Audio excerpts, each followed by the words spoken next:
নমস্কার সকলকে, আমার চ্যানেলে সকলে স্বাগতম। 19শে জ্যৈষ্ঠ ছিল লোকজন বাবার পুজো, সেজন্য সকাল থেকে আমাদের তোড়জোড় শুরু হয়ে গেছে। তারপর আমিও স্নান করে চলে আসলাম এবং ঠাকুরমশাই আমাদের পুজো করতে শুরু করলেন। তারপরে রান্না বান্না তোড়জোড় শুরু এবং রান্নার ঠাকুরও চলে আসলেন রান্না করতে। আমি বিকালে পুরো রেডি হয়ে গেছি, এবার গেস্টরা আসতে শুরু করবে, তো তাদের সাথেও দেখা হবে। চলো।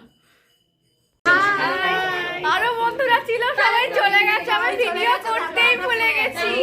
আর এরা তিনজন আছে, আর সব এরা বাচ্চারা আছে এবং তার মা সব দাঁড়াও দেখাচ্ছি। এই যে আমাদের রাত্রে খাওয়া দাওয়ার আয়োজন ছিল এবং সবাই বসে গেছে। তারপর আমিও বসে গেলাম খেতে। আমাদের একটু রাত্রি হয়েছে খেতে, প্রায় 11টা সাড়ে 11টা হবে। আমাদের মেনু ছিল খিচুড়ি, বেগুনি, আলুর দম, চাটনি, পাঁপড়, পায়েস, মিষ্টি। তো ব্লগটা এখানেই এন্ড করছি। যদি কিছু ভুল ত্রুটি হয়ে থাকে অবশ্যই ক্ষমা করে দেবেন এবং আবার দেখা হবে অন্য কোনো ব্লগে। শুভরাত্রি, নমস্কার।